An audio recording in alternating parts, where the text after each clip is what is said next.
Bonjour à toutes et bonjour à tous. Nous sommes très heureux de vous retrouver pour cet avant-match. Après un week-end de repos, c'est la reprise de la Pro D2 avec ce déplacement du côté de Sapiac pour aller affronter Montauban, actuellement 11e de cette Pro D2. Un match qui ne sera pas facile. Pour en parler, pour faire un petit peu un état des lieux et surtout le futur bloc qui arrive, les blessés, les jokers médicaux.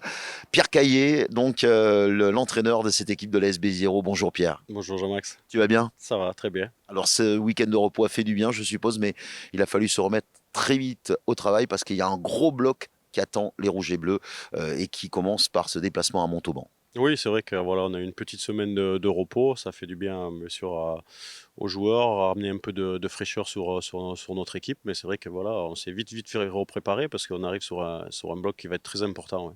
On va commencer par la casse débit, c'est-à-dire les blessures, et notamment du côté des talonneurs. C'est une pénurie avec Ivan Lalevé, je crois que c'est un problème au tendon d'Achille, donc il en a pour un petit moment. Joker médical qui arrive, Yanis Boulassel, est-ce qu'il sera disponible pour le match de Montauban? Oui, alors c'est vrai que sur le poste de talonneur, malheureusement, c'est vrai qu'on arrive un peu dans une période un peu compliquée, mais c'est vrai que voilà, Villemar va revenir très rapidement, surtout, notamment la semaine prochaine. Ivan, malheureusement, c'est une rupture du tendon d'Achille, donc il en a pour 6 à 8 mois. Voilà, c'est dommage parce que c'est vrai qu'il était en train de vraiment progresser et qu'il nous montrait de belles choses match après match. Et donc ben voilà, on a dû vite s'adapter, voilà, pratiquement en 2 semaines. Donc voilà, le club a été assez réactif et puis voilà, on s'est intéressé à Yanis Boulassel, un prix de Toulon, qui est un joueur vraiment intéressant, qui correspond un peu à notre identité. Et voilà, donc on a fait tous les papiers. Normalement, on attend la validation, mais ça devrait arriver bien sûr avant le match, on espère. Sinon, il y a toujours des solutions. On voit qu'il y a cette saison une cohésion du groupe parce qu'on a vu que Chico Fernandez pouvait faire la maille à ce poste. Ouais, Chico, il peut faire la maille partout, on va dire, hein, sur les postes de première ligne. Après, on va pas s'enflammer. Mais non, moi, Chico peut dépanner. Et puis, c'est vrai qu'on a le retour aussi du José Luis González, hein, qui revient de sa blessure à l'épaule. Donc voilà, c'était prévu pour Mont-de-Marsan, mais aujourd'hui, il est OK pour jouer ce match. Donc voilà, il y a malheureusement des blessures, mais il y a aussi des retours qui nous font du bien. Absolument. Juste une petite parenthèse pour parler de l'avenir, puisqu'il y a Cameron, en deuxième ligne, qui débarquera, mais ce sera pour la saison prochaine du côté de la SB0. Oui, bah voilà, comme vous savez, bah, chaque saison, bah, son lot de départ, son lot d'arrivée. Malheureusement, bah, tout le monde sait que c'est comme ça. C'est vrai que voilà, on a le départ, on a enregistré le départ de John Madigan, voilà, un joueur important de notre équipe. Donc c'est vrai qu'on a vraiment voulu vite le remplacer. Et c'est vrai que voilà, aujourd'hui, le profil de Cameron Dodson, joueur d'Aurillac, a été très intéressant. On a essayé d'être rapide sur le dossier. Bien sûr, on a eu l'accord pour qu'il vienne nous rejoindre sur les 2 prochaines saisons. Donc voilà, c'est un joueur aujourd'hui qui est indiscutable du côté d'Aurillac. C'est un joueur encore qui est jeune, qui a 27 ans, qui peut encore progresser sur le poste. Et je pense que voilà, ce sera un joueur qu'on pourra suivre l'année prochaine et qui nous donnera satisfaction, bien sûr. L'AS Béziero actuellement podium, puisque Béziers est deuxième ex aequo avec cette équipe de Vannes. C'est Provence Rugby qui a cette place de leader. Il y a toujours cet appétit qui vient en mangeant, mais il y a un bloc qui est assez costaud, parce que là on parle bien sûr déplacement à Montauban, il y aura la réception de Mont-de-Marsan, Brive qui fait partie des gros, et on est, on peut le dire maintenant, Pierre, dans ce fameux Money Time. Oui, c'est vrai que le bloc, quand on regarde ce bloc, ça va être peut-être le plus important de l'année, clairement. Parce que quand on voit aussi notre calendrier et puis le calendrier des autres équipes du top 6, tout le monde se joue pratiquement. Donc sur ce bloc, clairement, voilà, le moindre point, le moindre match est à prendre et chaque match va être important. Voilà, il n'y aura pas de faux pas, on va essayer de ne pas faire de faux pas, pardon. Et surtout, voilà, comme d'habitude, on va jouer les matchs les uns après les autres. Et bien sûr, c'est essayer de ramener des points après chaque match. L'objectif, c'était, bien sûr, on le sait maintenant, c'est le top 6. Il y a une marge quand même par rapport au septième. Il faut quand même être réaliste. Il faudrait une catastrophe, un météorite qui s'abatte sur le stade Raoul Barrière et sur tes joueurs pour pas terminer en ce top 6. Mais ce qui serait bien pour Béziers, bien sûr, c'est d'être qualifié directement pour les demi-finales en finissant dans les deux premiers. Mais au moins troisième ou quatrième pour pouvoir recevoir un quart de finale ici à Raoul Barrière pour le plaisir pour les supporters. Bien sûr, on attend ça depuis de nombreuses années. On a tellement envie d'y aller et de donner ça aussi à toute une ville, à tous nos supporters. On sent un engouement qui est derrière nous, voilà, derrière cette équipe. Et on a envie que ça continue. On a juste envie de leur offrir une belle saison, sincèrement. C'est vrai qu'on a travaillé depuis 3 ans, ça n'a pas été évident, mais voilà, tout s'est mis en place petit à petit. Et aujourd'hui, on a vraiment envie d'aller chercher ça. Maintenant, comme tu dis, catastrophe, pas catastrophe. Il y en a qui nous parlent de top 14, il y en a qui nous parlent peut-être de ne pas être dans ce top 6. Voilà, on sait que dans le rugby, il est tellement difficile ce championnat que sincèrement, on reste sur nos gardes et je pense aujourd'hui d'avouer des choses de top 14 ou d'avouer déjà assurément qu'on sera dans le top 6, c'est manquer peut-être un peu d'humilité. Donc je pense qu'on a encore des matchs, notamment ce bloc. Je pense que ce sera important de faire le point après ce bloc et là on pourra peut-être avancer peut-être des certitudes. Mais voilà, aujourd'hui, il faut voilà, qu'on reste sur nos gardes, sincèrement. Pierre, tu as été joueur, maintenant tu es entraîneur, manager. Le métier d'entraîneur, c'est un métier impitoyable où de saison en saison, on peut passer de l'enfer au paradis en passant par le purgatoire. Mais une chose qu'on peut dire aux supporters, c'est que ce qui se passe cette année, cette saison à l'AS Béziero, c'est pas arrivé cette saison par magie. Ça a été un travail de plusieurs années où il a fallu faire l'odorant, accepter les critiques parce que tu savais où tu allais, tu savais ce que tu devais préparer. Et puis, je pense que la joie que tu dois avoir, c'est que pour l'instant, tu as les fruits qui sont en train de germer.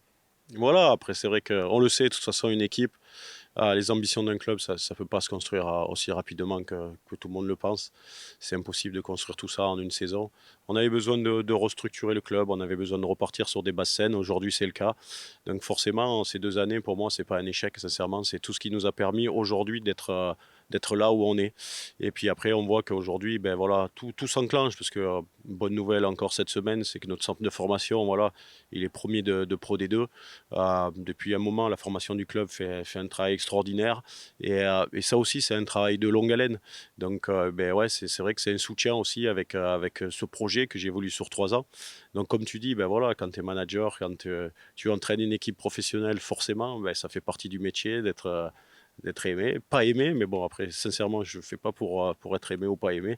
Ça ne me dérange pas trop, mais le but, c'est que voilà, qu'on nous donne le temps de travailler. Euh, et c'est important, voilà, que malgré les petits échecs qu'on a ou les réussites, il faut garder ses convictions. Et les convictions pour ce club, je les ai toujours eues. Et j'ai envie qu'elles soient visibles encore plus maintenant. Ouais. Oui, absolument. Il faut savoir accepter la critique. Tu sais, j'en prends moi aussi. Hein. Moi, il y en a un qui me traite d'animateur de fête foraine. Mais bon, enfin, c'est pas grave. On en prend. On en a tous pour notre grade. Mais surtout, tu parlais, et justement, j'allais y venir, de cette bonne nouvelle qui est tombée. Béziers, premier centre de formation. C'est pas anodin. Gabin Laure, Paul Rocor, voilà, Maxime Espeux, ce sont des joueurs qui ont éclos dans ce centre de formation. Il va y en avoir d'autres. Et surtout, c'est bien de se servir de la formation bitéroise. Bien sûr, clairement, aujourd'hui, on sait que ce club, ce territoire, cette ville, voilà, on a des joueurs de rugby qui sont passionnés partout. Hein. On n'a qu'à aller dans les villages chaque week-end, on voit cette passion autour de ce rugby ici. Donc forcément, c'est important de former des jeunes joueurs de notre région. Et c'est vrai que bah, voilà, dans ce projet aussi, quand il a fallu reconstruire des choses, et ben forcément, on n'a pas les mêmes moyens que tout le monde, on va se le dire clairement. Et aujourd'hui, ce sont des joueurs qui sont montés voilà, du centre de formation qui nous ont fait énormément de bien. Parce que c'est vrai que ben, aller recruter un pro, et ben, à la place d'un joueur talentueux comme on a ici, c'est pas pareil, c'est pas pareil.